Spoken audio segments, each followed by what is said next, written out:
종종 이야기를 해서 여러분들을 다 들어보셨을 텐데요. 이런 표현이었습니다. 둔감할 때 둔감하고 민감할 때 민감하라, 이 말이었습니다. 목회자로서 언제 둔감하게 반응해야 되고 어떤 부분에 민감하게 반응을 해야 되는지 참 많은 고민이 되고 또 생각을 하게 되는 그런 문장입니다. 여러분 이게 설교를 들으면 잘 기억이 나지 않잖아요. 근데 제가 이게 벌써 10여 년 전에 들었던 이야기인데 아직도 이렇게 문득문득 떠오를 때가 있습니다. 제가 좀 예민한 성격이고 좀 그래서 그런지 참 둔감할 때 둔감해야 된다, 이 표현이 좀 많이 적용을 하려고 노력하고 있습니다. 그래서 비본질적인 거에 대해서 둔감하게 반응하자, 이렇게 많이 다짐을 하곤 하는데요. 그러면 과연 목회자로서 사역을 하면서 어떤 부분에 내가 민감하게 반응을 해야 될까, 이 고민을 하다가 그 중에 하나를 좀 이제 예배로 잡았습니다. 그래서 예배만큼은 굉장히 민감하게 좀 반응하려고 하고 있습니다. 그래서 아내도 종종 제게 이런 얘기를 해요. 장난스럽게 반말로 한 거니까 이해해 주세요. 김영태 예배 건들면 못 참지라고 이야기를 합니다. 딴 건 건드려도 예배 건들면 못 참지라고 이야기를 해요. 그래서 다른 건 다 참아도 예배를 무너뜨리는 행위만큼은 좀 민감하게 반응하려고 합니다.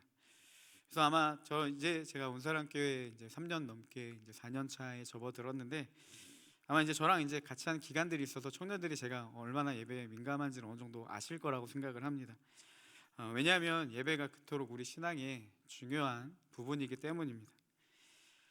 여러분, 예수님도 보면요, 많은 부분 둔감하게 반응을 하시지만 굉장히 민감하게 반응하실 때도 있는데요. 그게 바로 예배였습니다.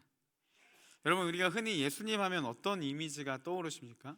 좀 자상한 분, 부드럽고 친근하고, 그리고 또 뭐 사랑이 많고, 내가 무슨 말을 해도 뭐 허허허허 웃고 다 품어줄 것 같은 그런 이미지가 우리가 생각하는 예수님이라는 이미지 아니겠습니까? 근데 우리가 흔히 알고 복음서에서 이렇게 마주쳤던 예수님의 모습과 오늘 본문에 나타나는 예수님의 모습은요, 전혀 다른 모습을 하고 있는 것을 좀 볼 수 있습니다. 굉장히 낯선 모습을 보이세요. 사람들을 쫓아내시고 막 상을 엎으시고 분노하고 계시는 모습을 오늘 본문에서 볼 수가 있습니다. 아마 복음서에 나타나는 예수님의 그 많은 모습 중에서요, 가장 폭력적인 모습이 오늘 본문의 모습이 아닐까, 이런 생각이 듭니다. 그러면 예수님이 왜 이토록 분노하셨는지, 왜 분노하셨을까라는 것이죠. 여러분, 오늘 본문의 이 성경책에 보면요, 오늘 본문 위에 이런 글귀가 있습니다. 성전을 깨끗게 하시다 라는 말이 있죠. 예수님은 이 성전의 기능을 상실해버리고 제사가 무너지고 예배가 무너진 그 상들을 다 엎으시고 분노하셨습니다. 잘못된 예배에 대해서 분노하셨고 무너진 예배를 다시 세우는 그 모습이 오늘 본문의 말씀이라는 것이죠. 그래서 오늘 설교 제목을 이렇게 정했습니다. 엎어야 할 예배, 세워야 할 예배. 그러면 이제 엎어야 할 예배의 모습, 예수님이 분노하신 예배가 어떤 모습이었고 또 예수님이 어떤 예배를 세우셨는지 오늘 본문을 통해 좀 살펴보려고 합니다. 먼저 엎어야 할 예배의 모습을 살펴보겠습니다. 우리 오늘 말씀 12절인데요, 같이 한번 읽어보겠습니다. 함께 읽겠습니다.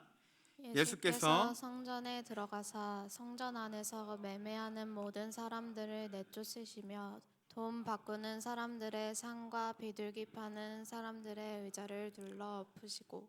네, 예수님이 매매하는 자들을 쫓아내십니다. 그리고 돈 바꾸는 사람들의 상을 엎으시고요, 비둘기 파는 사람들의 의자를 엎으셨다, 이렇게 12절에 기록되어 있습니다.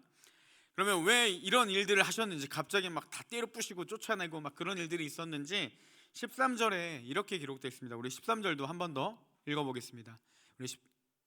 함께 읽겠습니다. 그들에게 이르시되 기록된 바 내 집은 기도하는 집이라 일컬음을 받으리라 하였거늘 너희는 강도의 소굴을 만드는도다 하시니라.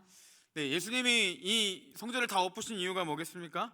기도해야 할 성전에서 하나님을 예배해야 할 성전을 사람들이 어떻게 만들었다고요? 이 강도의 소굴로 만들었다. 그래서 그 모든 것들을 다 엎으시는 것들이 오늘 본문의 말씀입니다. 예배해야 할 성전을 더러운 것으로 채워진 것들을 다 엎으시며 분노하시는 모습, 더러워진 예배를 모두 엎으시는 그 예수님의 모습을 볼 수가 있습니다. 여러분, 당시에 이 성전을 찾는 순례자들은요, 하나님께 드릴 제물을 가지고 왔습니다. 문제는 뭐냐면 이 제물을 들고 오는 과정 가운데 이 제물이 부정하게 될 위험들이 있었다라는 거죠. 뭐 상처를 이렇게 긁히거나 뭐 상처가 나거나 아니면 부정한 것에 접촉하게 되면 그 제물은 하나님께 드릴 제물이, 그러니까 부정하기 때문에 드려질 수 없게 되는 그런 일들이 있었던 거죠. 그래서 특히 먼 곳에 이제 지내다가 이 성전에 하나님을 예배하러 온 사람들은 이 긴 여정 동안 이 제물을 온전하게 가져오기 굉장히 큰 어려움을 겪고 있었기 때문에 당시의 성전에서는요, 이 제물을 매매하는 그런 활동들이 있었습니다. 그리고 이 순례자들은 성전에 들어갈 때 이 은 2분의 1 세겔이라는 성전세를 내야 됐습니다. 근데 이제 당시에 대부분 순례자들이 사용했던 동전이 뭐였냐면 이 로마 화폐였습니다. 그 로마 동전은요, 황제의 모습이 새겨져 있었기 때문에 당시 유대인들은 이게 우상 숭배라고 여겼습니다. 그리고 그들이 선호했던, 유대인들이 선호했던 이 두로 동전이 있긴 했지만 이 두로 동전 역시 이 두로의 수호자인 이 헤라클레스 모양이 새겨져 있었기 때문에 이 성전세를 넣는데 적합하지 않은 동전이었죠. 그래서 이 환전하는 사람들, 그러니까 무늬가 없는 동전을 환전해주고 그들이 성전세를 낼 수 있도록 돕는 그런 일들이 있었던 것이죠. 근데 문제는 뭐냐, 이 재물을 매매하고 환전하는 과정 가운데 사람들의 욕심이 들어가며 이들의 그 동기들이 변질되기 시작합니다. 하나님께 드릴 재물이 정결해야 했죠. 그런데 이 정결에 대해서 판단하는 사람들이 누구였냐면 제사장들이었습니다. 그러니까 이 정결한지 아닌지의 유무를 판단하는 게 제사장들이었는데, 문제는 뭐냐면 이 유무를 판단하는 과정 가운데 매매하는 자들에게 이 뒷돈을 받기 시작하는 거예요. 그러니까 매매하는 자들이 재물을 가지고 오면 이 판단, 그러니까 정한지 부정한지에 대한 유무를 판단하는 과정에서 이 뒷돈을 받기 시작했다라는 거죠. 그리고 심지어 이 성전 밖에서 재물을 가지고 온 자들의 재물을 부정하다라고 이야기를 하고 성전 안에서 매매를 할 수 있도록 유도를 하기 시작했습니다. 그러니까 매매하는 자들은 어떻게 되겠습니까? 이 뒷돈을 줄 돈도 챙겨줘야 되고 자신의 이익도 챙겨야 되니까 과도하게 이 재물에 금액을 매기기 시작했던 거죠. 그리고 환전하는 자들도 이것들을 통해서 자신들의 이익을 챙기기 시작했습니다. 그런 변질된 예배, 변질된 성전을 예수님이 엎으시는 것이 오늘 본문의 말씀입니다. 그래서 예수님이 엎으신 예배의 첫 번째 특징이 뭐냐? 이 제사장들, 예배 인도자들의 타락이 있었다는 거예요. 사람들이 하나님께 드릴 제물을 가지고 나왔지만 문제는 뭐냐? 이들이요, 스스로 하나님을 제사할 수는 없었습니다. 당시에는요, 반드시 제사장을 통해서 하나님께 나아가는 제사를 드려야 했죠. 순례자들이 하나님께 드릴 제물을 가지고 나오면 제사장들은 어떻게 하겠습니까? 그 제물을 가지고 이 제물을 가져온 순례자들이 하나님께 그 예배가 받으시길 원하는 마음으로 중보자의 역할로 그들에게 나아갔습니다. 그러니까 하나님이 예물을 받아달라고 그들을 대신에 간절한 마음으로 하나님께 나아갔겠죠. 그리고 그들을 향한 긍휼의 마음, 한 영혼을 향한 사랑의 마음으로 예수님께 하나님께 나아가는 자들, 이게 제사장들이었습니다. 근데 당시의 제사장들은 어떤 모습을 하고 있습니까? 제물을 가지고 온 자들을 향한 긍휼의 마음과 이들의 예배를 하나님이 받으시기 원하는 마음으로 나아가는 것이 아니라 그들의 뒤통수를 치며 그들을 통해서 자신의 유익을 얻으려고만 힘썼다라는 것이죠. 순례자들을 이용해서 사리사욕을 채우며 그들의 영혼을 피폐하게 만들어버렸습니다. 당연히 순례자들의 예배는 엉망이 되었겠죠. 제사를 드리고 싶어도 마땅하게 온전하게 제사를 드릴 수 없었습니다. 하나님께 나아갈 수 있는 유일한 통로였고 하나님과 관계를 맺을 수 있는 이 영적인 통로가요, 제사장들의 타락으로 인해서 막혀버리게 되는 그런 안타까운 일들이 당시 일어나고 있었다라는 것이죠. 하나님을 갈망하고 하나님과의 관계 회복을 위해서 그 은혜를 사모하며 나온 자들이 낙심하고 떠나가는 그런 안타까운 일들이 성전에서 나타나고 있었다는 겁니다. 여러분, 근데 이런 일들은요, 지금 이 시대에도 동일하게 일어나고 있습니다. 예배를 인도하는 자들의 타락으로 예배가 무너져가고 있고 하나님을 예배해야 될 예배의 그 통로가 막혀버리는 예배가 너무나도 비일비재하게 일어나고 있다는 것이죠. 하나님을 갈망하고 사모하며 간절한 마음으로 예배에 나온 자들이 엉망이 된 예배, 무너져버린 예배 인도자들의 타락된 모습으로 인해서 낙심하며 떠나가는 일들이 나타납니다. 한편으로는 그렇게 생각합니다. 여러분, 한국교회와 성도들의 신앙이 점점씩 하향 곡선을 그리고 있는 것도 이렇게 무너져버린 예배의 모습 때문이 아닐까, 그런 생각이 듭니다. 하나님의 임재가 나타나야 될 예배가 무너지니 당연히 신앙이 성숙할 수 없는 것이겠죠. 제가 2주 전에도 설교 4부 예배 때 설교를 했습니다. 혹시 어떤 본문이었는지 기억하십니까? 괜찮습니다. 2026년 첫 설교였고요. 그리고 무엇보다 이제 20살 된 청년들이 이제 오잖아요. 그래서 마음 한편으로 부담도 되고, 좀 말씀 잘 준비해서 좀 선한 영향력을 좀 나타내야 되겠다, 이런 마음으로 좀 준비를 했습니다. 그래서 예배 시작하는 순간까지 굉장히 집중하고 나름대로 설교문을 계속 정리하면서 다듬었어요. 느낌이 괜찮았습니다. 잘 될 것 같았어요. 그리고 심지어 이렇게 청년들도 많이 왔어요. 그래서 이렇게 예배를 준비하면서 얼마나 왔지 이렇게 보니까 제가 온사랑교회 온 이래로 가장 많이 왔더라고요. 그때가 모든 판은 이제 다 깔렸습니다. 중요한 건 뭡니까? 이제 저만 잘하면 되는 거예요. 그래서 이제 말씀을 이제 사모하는 마음으로 전했습니다. 근데 이게 물론 여러분 제가 느끼는 겁니다. 제가 느끼는 건데, 이게 평소 때 제가 2025년 말씀을 전했을 그때보다 반응이 시큰둥하더라고요. 말씀이 잘 안 들어가는 그런 생각이 들었습니다. 그래서 오늘 설교 뭐가 문제지? 내가 잘못 전했나? 이런 생각에 이제 아내를 데리고요, 그 저녁에 같이 앉아서 유튜브를 다시 들었습니다. 내가 어느 부분을 설교를 잘못했나? 좀 뭐가 이렇게 좀 이렇게 잘못 전달했나? 아니면은 너무 이렇게 식상하게 이야기를 했나? 뭐 좀 전달력이 좀 부족했나? 이런 것들을 이제 보려고 이제 아내를 객관적으로 평가해 달라고 같이 들었어요. 설교를 다 들었는데요, 잘했던데요? 네, 이런 말은 좀 뻔뻔하지만 나쁘지 않았어요. 아내도 뭐라고 얘기했냐면 괜찮은데? 이런 얘기를 했습니다. 여러분 생각해 보세요. 반응이 시큰둥했죠. 제가 느끼기엔 그랬습니다. 근데 전 잘했어요. 누구 문제예요? 왜 그러셨어요? 농담입니다. 상처받지 마세요. 네. 그렇게 하고 나서 이제 고민이 됐습니다. 어떻게 해야 되지? 어떻게 말씀을 준비하고 전해야 되지?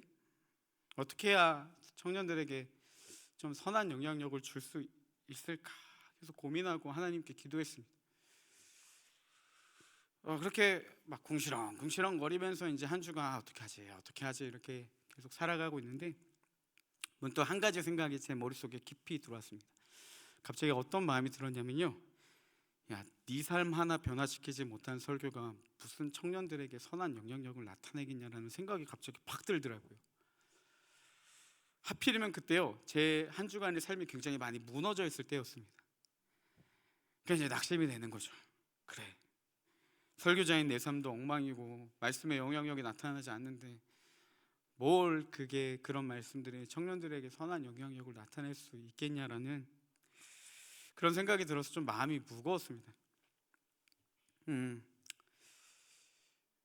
조심스럽지만 선한 영향력을 나타내는 목회자가 되고 싶었습니다. 그렇게 영향력을 주는 것이 어떻게 보면 제 목회 사역을 걷는 내내 가장 큰 바람 중에 하나입니다. 말씀을 통해 하나님이 어떤 분인지 알려주고 싶었고요, 제가 만났던 그 하나님을 인격적으로 우리 청년들도 알고 만나기를 원했고, 그리고 같이 삶이 변화되는 은혜를 누리고 싶었습니다. 그런데 마음과 전혀 다른 제 삶을 보니까 돌이키고 싶지만 잘 생각처럼 되지 않고, 정결하게 하나님의 말씀을 전하는 사역자가 되고 싶지만 이게 뜻처럼 잘 되지 않는 제 모습들을 보면서 한편으로는 미안하기도 하고 좀 마음도 낙심되고 좀 무거웠습니다. 최근에 가장 마음이 아팠던 것은요, 이 징검다리처럼 오는 청년들, 어쩌다 한번 예배 오는 청년들에게 진짜 그때 그 영혼을 확 붙잡을 그 하나님의 역사, 그런 예배가 이곳 가운데 들어졌으면 좋겠는데 제 삶 하나 건지지 못하는데 그들에게 아무런 영향력도 주지 못하는 것들을 보면서 참 마음이 많이 힘들었습니다. 그래서 하나님, 바뀌고 싶은데 바뀌지는 않고, 그렇게 점점 아무런 영향력 없는 설교자, 사역자로 살아가면 어떻게 되겠냐고 좀 도와달라고 이렇게 기도를 하면서 좀 지냈던 것 같아요. 좀 미안하게 생각합니다.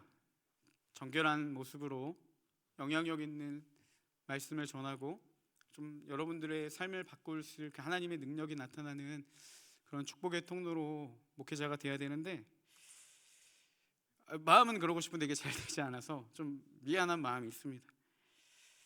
그래서 여러분 좀 생각날 때마다 좀 기도 같이 해주셨으면 좋겠어요. 저도 노력하고 기도하겠습니다. 다른 건 몰라도 저를 좋아하는 마음으로 해달라는 게 아니라요, 여러분 우리의 예배가 저로 인해 무너지지 않게 해달라고. 제 함부로 살았던 삶으로 인해서 제사장들이 타락해서 그들의 모든 예배가 무너졌던 것처럼 우리 안에 그런 일이 나타나지 않게 해달라고 위해서라도 좀 기도를 해주셨으면 좋겠습니다. 그리고 더 나아가서 우리 온사랑교회 예배 인도자들이 있지 않습니까? 같이 찬양을 하고 예배를 섬기고 또 방송실에서 수고하는 우리 모든 지체들, 그들이 정결함을 갖추고 하나님 앞에 바른 예배가 세워질 수 있도록 함께 같이 기도해 주셨으면 좋겠습니다. 우리 예배 전 10분 전에도 여러분 조금만 일찍 나오셔서 이것들을 가지고 같이 기도한다라면 아마 우리 예배가 더욱더 하나님의 놀라운 은혜가 있지 않을까 싶습니다. 하나님의 선한 능력이 예배를 통해 나타나고 삶이 변화되고 영적 성숙을 이루는 예배, 그런 우리 온사랑교회 청년부가 되기를 소망합니다.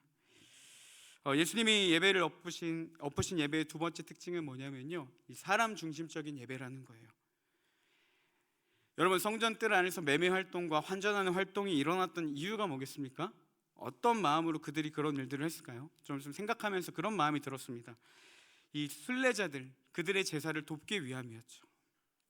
이들이 실수로 재물이 상하지 않도록 그들이 온전한 재물을 드릴 수 있도록 도와주는 역할들을 감당하고 성전세를 드릴 수 있도록 환전해주는 역할들을 감당하고 어떻게 예배를 세울 수 있을까 고민하다가 하나님 중심적으로 생각한 게 이런 일들이었죠. 그러니까 하나님 중심적인 예배를 고민하며 생겨난 일들이 이었을 겁니다. 이처럼 아름다운 동기로 시작한 일들이 갑자기 무너지기 시작하고 갑자기 하나님이 모두 다 엎어버리는 예배로 변질되어 버렸습니다. 왜 그렇게 됐을까요? 이 하나님 중심적으로 나아갔던 그 예배가 사람 중심적으로 바뀌기 시작했기 때문이에요. 어떻게 하면 하나님이 받으시는 예배를 드릴까라고 생각하고 했던 일들이 어떻게 하면 내가 그 예배를 통해 무엇을 유익을 얻을 수 있을까로 변질되니까, 이 제사의 목적이 변질되고 예배의 목적이 변질되니까요, 그 예배가 하나님이 엎으시는 예배가 되었다는 사실입니다. 여러분 사람 중심적인 예배의 특징이 뭐냐면요, 하나님이 받으시는 예배가 아니라 내가 받기를 원하는 예배로 바뀌게 됩니다. 하나님 중심적인 예배에서 사람 중심적인 예배로 가면요, 하나님이 무엇을 받아야 될지를 고민하는 게 아니라 내가 예배를 통해 무엇을 받게 될까를 고민하게 된다는 거예요.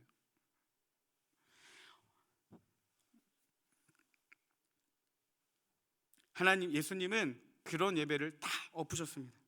여러분 우리도 이런 오류를 범할 때가 많죠. 한 주간의 은혜에 감사하며 하나님을 예배하기도 하고 때로는 하나님이라는 그 분 자체가 너무 좋아서 기쁨으로 예배하기도 합니다.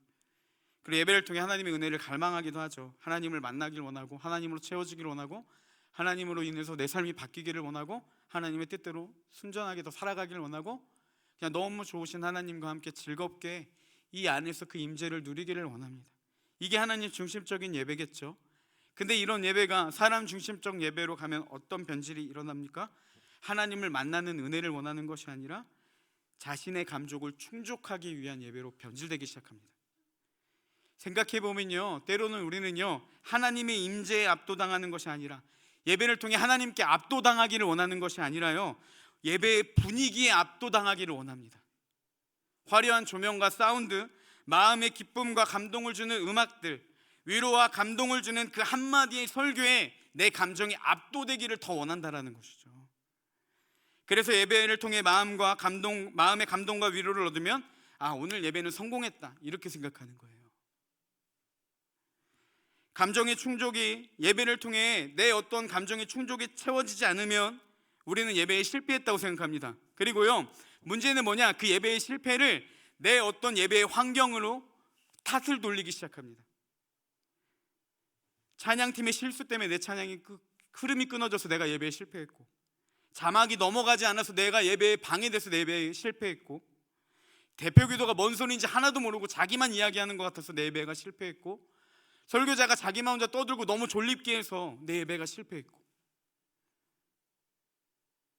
그렇게 여러분, 내가 받고 싶은 예배를 원하는 사람들은요, 내가 받지 못하면 받지 못하는 상황과 환경과 사람을 탓하게 시작한다는 것이죠. 물론 이 모든 것이 예배에 지장을 줄 수 있습니다. 그래서 저도 이걸 굉장히 강조하고요, 예배는 최선을 다해 열심히 준비한다라고 가르치고 이야기를 합니다. 예배에 대한 피드백을 가지고 고치며 세워야 나가는 건 맞지만, 이건 예배를 돕기 위함이지 예배의 중심은 아니라는 거예요. 혹시라도 우리 청년부의 예배의 어떤 부분으로 인해서, 어떠한 특정한 인물로 인해서, 환경과 사운드와 어떠한 무언가로 인해서 내 예배가 망가졌다라고 생각을 한다면요, 여러분, 그것은요, 지금 내가 하나님을 예배하는 예배자가 아니라 나를 예배하는 예배자로 착각하며 살아가고 있다는 것을 우리가 인식해야 된다는 겁니다. 예배는 받는 것이 아니라요, 내가 받는 것이 아니라 예배는 하나님께 드리는 것입니다. 내 감정이 채워지는 것, 내가 무언가를 받는 것이 예배가 아니라요, 나를 하나님께 드리는 게 예배라는 거예요. 그러면 예배가 망가졌다고, 내 예배가 무너졌고 망쳤다고 생각하는 그 상황과 환경이 분명히 올 때가 있습니다.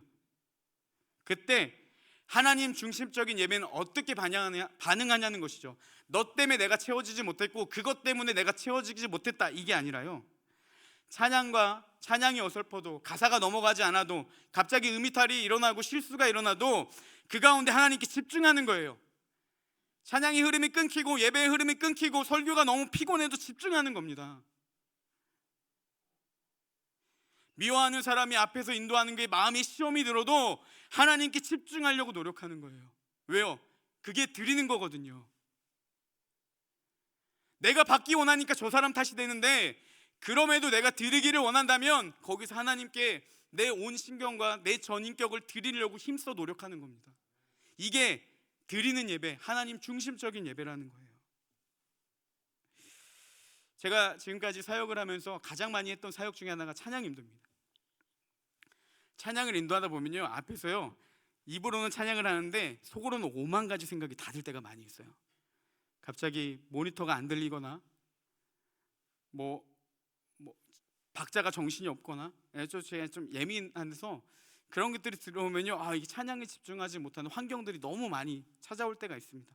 막 갑자기 자막이 넘어가지 않고, 갑자기 여기서 틀리고, 맞췄던 섹션이 전혀 이루어지지 않고, 막 이러면요, 막 진짜 혼란스러워요.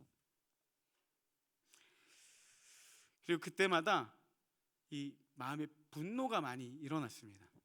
그래서 어떨 때는요, 진짜 부끄럽지만 찬양 끝나고 나서 이게 화가 너무 나서 유튜브를 다시 보면서 내가 화나면서 어떤 표정으로 찬양했는지 돌아본 적도 있습니다. 그러면 찬양을 인도하다 보면 머릿속에서 이런 많은 싸움들이 일어나요. 막 분노가 일어났다고 왜 실수했지? 왜 맞춰놓은 데를 안 했지? 왜 이게 자꾸 이렇게 나오지? 그럴 때마다 그 생각과 함께 또 한 가지 드는 제 생각은 뭐냐면, 그래도 하나님께 집중해야지, 그래도 예배에 집중해야지. 이 분노가 나타나는 마음들을 자꾸 절제하려고 노력하고, 찬양에 집중하도록 하고, 이 신경 쓰이는 상황들을 자꾸 부디게 반응하려고 하면서 하나님께 집중하려는 그 싸움들이 계속 일어나요. 입으로는 찬양을 하는데 머릿속에 막 5만 가지 생각들이 다 듭니다. 그러다가 마음이 잘 잡혀서 은혜롭게 찬양한 적도 있고요, 정말 이 마음을 다스리지 못해서 너무 속상하게 마무리한 적들도 많이 있습니다. 오늘 말씀을 준비하면서 돌이켜보니까요, 저는요, 이 마음을 잘 잡고 그래서 다시 은혜로 드렸던 찬양들이 저는 예배라고 생각했거든요. 근데 하나님이 원하시는 예배는요, 마음을 잡고 찬양을 하든 안 하든이 아니에요. 그 속에서 내가 어떻게든 이 분노와 여러 가지 신경 쓰이는 마음을 잡고 하나님께 집중하려고 했는지. 하나님 그거 원하시는 거예요. 여러분, 예배가 이거라는 거예요. 내가 어떠한 감동이 있어야 하나님을 예배하는 게 아니라 감동이 없어도 어떻게든 하나님께 집중하려고 노력하는 거. 그냥 그걸 최고를 드리려고 하는 거.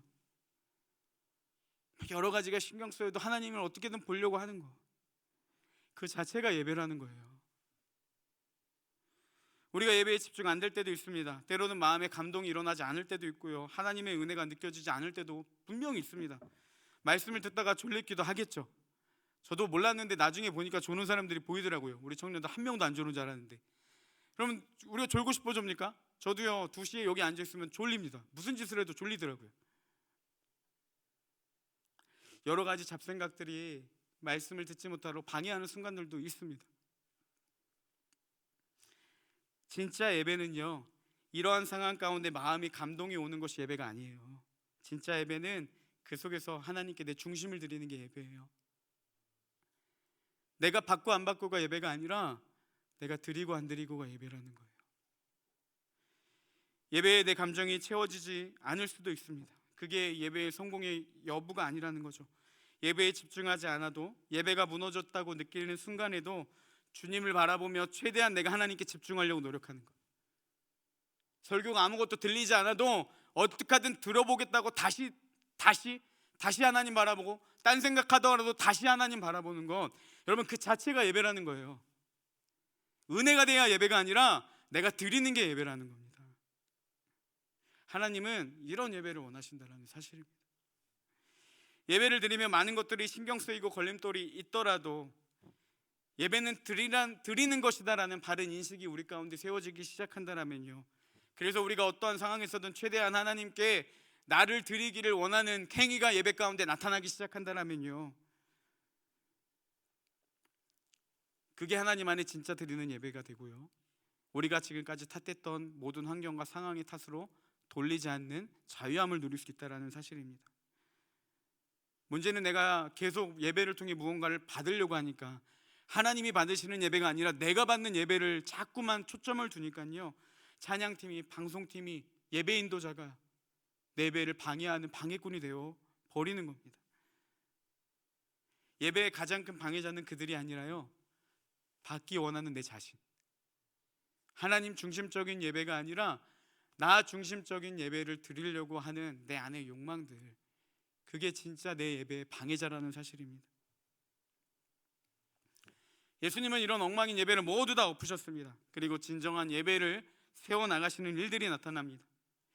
성전의 모든 것들을 다 엎으시고 쫓아내시고 걷어내신 후에 어떤 일들이 일어나냐, 이 14절에 이렇게 기록되어 있습니다. 우리 14절 말씀을 함께 읽겠습니다. 맹인과 저는 자들이 성전에서 예수께 나오매 고쳐주시니. 예수님 앞에, 여러분 성전에서 더러운 게 쫓아내자요, 연약한 자들이 예수님 앞에 나오기 시작해요. 성전에 들어오기 시작해요. 그리고 치유가 일어납니다. 이전에 성전에서의 예배는 어땠습니까? 아프고 괴로운 자들, 연약한 자들을 치유하고 그들의 아픔을 달래주는 것이 일어나기는커녕 하나님을 예배하지 못하도록 만들어버렸습니다. 제사를 무너뜨려 버렸어요. 특히 어떤 부분이 있냐면, 여러분 여기 비둘기 파는 자들의 의자를 엎으셨다 이렇게 되어 있는데, 당시 비둘기라는 제물은 언제 드렸냐, 여러분 소나 양을 드릴 수 없는 가난한 자들, 그들이 하나님을 예배할 수 있도록 비둘기라는 방편을 주신 거예요. 그러니까 하나님께 가난한 자들이 하나님께 제사할 수 있는, 예배할 수 있는 마지막 통로와 같은 것이었습니다. 근데 이들이 자꾸 비싼 가격으로 그 비둘기에게 때려버리니까 가난한 자들이 하나님께 나아갈 수가 없는 거예요. 인간의 욕심들이 자꾸 그런 것들을 막아버렸습니다. 잘못된 예배가 영적 갈급함을 느끼는 자들, 가난하고 목마른 심정으로 나온 자들의 모든 것들을 다 끊어버리고 막아버렸습니다.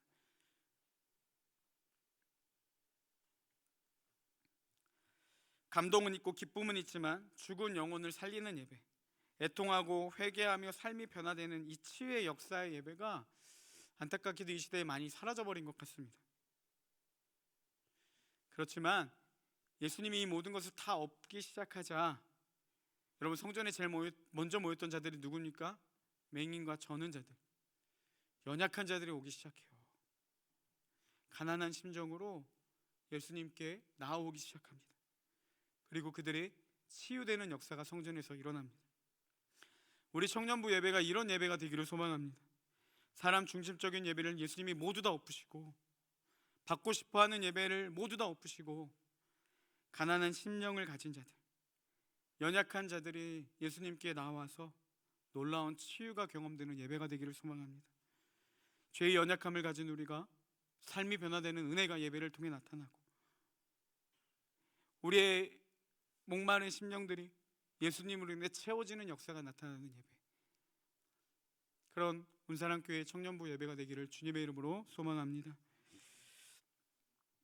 한 가지 더 살펴볼 게 있는데요, 우리 15절 말씀입니다. 우리 15절 말씀도 함께 읽어보겠습니다. 함께 읽겠습니다. 대제사장들과 서기관들이 예수께서 하시는 이상한 일과 또 성전에서 소리질러 호산나 다윗의 다윗의 자손이여 자손이여 하는 어린아이들을 보고 놓아요. 좀 번역에 아쉬운 부분이 있는데, 여기 이상한 일, 예수님이 하신 이상한 일이라고 하는데 이상한 일이 아니라요, 신비한 일, 놀라운 일입니다. 그러니까 병든 자들이 치유되는, 그러니까 신비한 일들을 이제 이상한 일이라고 이제 번역이 조금 아쉬운데, 어쨌든 그런 일들을 이야기합니다. 네, 이 대제사장들과 서기관들이 어떻게 반응했냐? 예수님이 하신 놀라운 일, 이 병든 자들을 고치시고 성전을 엎으시는 그런 일들을 보고 화를 냈습니다. 그리고 또 한 가지, 어린 아이들이 성전에서 소리 지르며 호산나 다윗의 자손이여 하는 것들을 보고 화가 나기 시작했어요. 왜 그렇게 여겼겠습니까? 몸이 비정상인 사람들이 성전에 오고, 자신들이 질서라 여겼던 매매하는 자들과 환전하는 사람들이 쫓겨나게 되고, 그 질서가 무너진 거죠. 그리고 어린아이들이 막 성전에서 막 소리치고 다니니까 이 사람들은 예수님이 예배를 무너뜨렸다고 생각을 하는 거예요. 그러니까 화가 나기 시작하는 겁니다. 이게 표면상의 목적이었지만 여러분, 실질적으로 그들이 진짜 화냈던 건 뭐겠습니까? 자신들의 기득권이 뺏기기 시작했죠. 왜요? 지금까지 들었던 예배가 잘못되었다고 예수님이 보여주셨으니까. 그리고 이걸 통해서 무언가를 취하려던 그 이게 끈들이 끊어져 버리는 겁니다. 그러니까 화가 나는 거죠. 자신들이 생각했던 예배를 엎고 자신들이 유익을 얻었던 끈들을 예수님이 끊어버리니까 화가 나기 시작하는 거예요. 거룩한 분노인 척 예수님을 비난하는 일들이 오늘 말씀에 나타나고 있습니다. 여러분, 우리도 하나님께 진로의 문제, 취업의 문제, 이 불투명한 미래의 문제들을 가지고 하나님께 기도합니다. 하나님, 내 삶에 좋은 길을 열어주시고 나를 좀 선한 길로 인도해 주세요 기도하죠. 그런데 정작 예수님이 우리의 삶 가운데 엎으실 때에는, 내 안에 질서라고 여겼던 것들, 옳다고 여겼던 것들을 엎으실 때에는요, 구하는 것과 전혀 다른 반응을 보일 때가 많이 있다는 것이죠. 순종하고 따르기보다는요, 하나님의 통제를 거부하는 일들이 일어납니다. 이건 주님, 내가 열심히 일해서 번 돈이에요. 왜 하나님은 늘 내가 바라는 것과 다른 걸 요구하세요? 왜 하나님은 왜 저에게만 늘 포기하라고 하세요? 하나님께 맡기며 순종하기보다는요, 이 짜증과 분노가 먼저 일어나는 게 우리의 반응 아니겠습니까? 하나님이 그걸 엎으실 때 순종하고 기뻐하기보다는요, 이런 감정들이 드는 게 어쩔 수 없는 그 현상인 것이죠. 예수님의 엎으심에 순종할 수 있어야 된다는 겁니다. 대제사장들과 서기관들은 분노했습니다. 왜요? 잃을 게 많았고요, 버려야 될 게 많았기 때문이죠. 그러니까 예수님이 성전을 회복하시는 것들에 그들은 분노하기 시작했습니다. 하지만 이와 달리 어린아이들은 어떡합니까? 성전에서 소리치며 호산나 다윗의 자손이요, 호산나는 우리를 구원하소서 라는 뜻이죠. 그렇게 예수님을 찬양하는 일들이 일어납니다. 한쪽은요, 순례자들을 돕는 매매하는 자들이 있어야 되고 환전하는 자들이 있어야 되고, 이게 예배의 질서라고 여겼습니다. 거룩한 자들이 모여야 되고,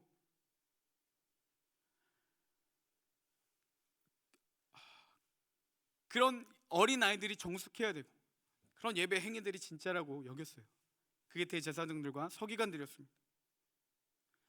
한편에서는 연약한 자들이, 몸이 불편한 자들이 성전에 나오고 어린아이들이 소리치며 뛰어노는 일들이 있었습니다. 이 둘 중에 뭐가 진짜 예배라는 거죠? 예수님이 이렇게 말씀하시죠. 우리 16절 말씀도 함께 보겠습니다. 16절이요? 네, 같이 한번 읽겠습니다. 예수께 말하되 그들이 하는 말을 듣느냐? 예수께서 이르시되 그렇다. 어린 아기와 젖먹이들의 입에서 나오는 찬미를 온전하게 하셨나이다 함을 너희가 읽어본 일이 없느냐 하시고. 네, 시편 8편 2편에 기록된 말씀인데요. 이걸 인용하시면서 누가 옳다고 지금 얘기하세요? 어린아이들이 옳다고 이 말씀을 하시는 거예요. 그들이 진짜 예배를 드리고 있다라고 이야기를 합니다.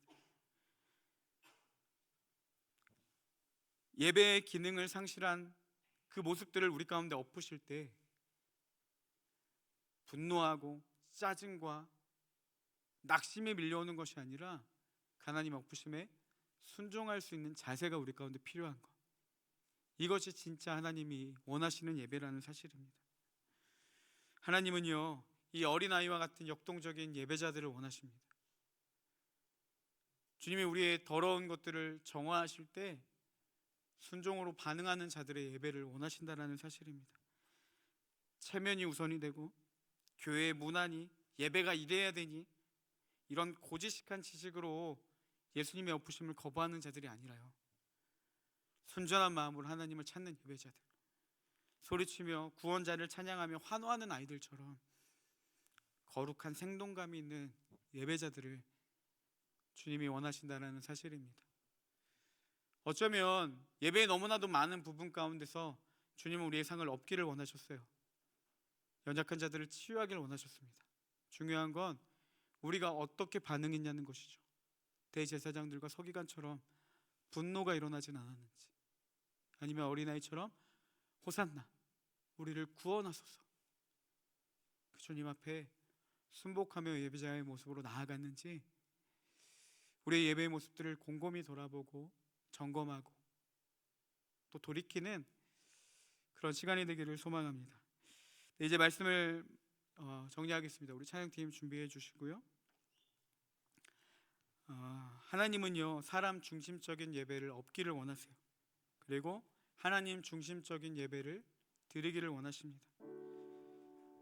예배가 회복될 때 우리 안에 나타나는 한 가지 특징이 있는데요, 가장 먼저 무너지는 게 뭐냐? 우리의 통제권이 무너지기 시작해요. 우리가 무언가를 하고 통제하려고 했던 우리의 통제권이 무너지고 하나님이 통제하시는 인생을 살아가기 시작합니다. 주님, 내 인생의 잘못된 예배를 엎으시고 내 삶의 모든 통제권을 주님께서 가져가 주시옵소서. 영적으로 병든 내 몸을 예배를 통해 회복시켜 주시고 어린아이처럼 순전한 마음으로 하나님을 예배하는 자, 주님이 세워주시는, 하나님이 받으시는 그런 예배를 드릴 수 있는 예배자들로 세워주시옵소서. 우리 안에 그런 갈망이 일어나고 그런 하나님께 진정한 드림이 되는 예배가 우리 안에 드려지고 회복되는 귀한 은혜가 나타나기를 주님의 이름으로 축복합니다. 우리 그런 마음으로 하나님께 집중하며 가장 귀한 것을 드리고 찬양하며 나아가기를 원합니다.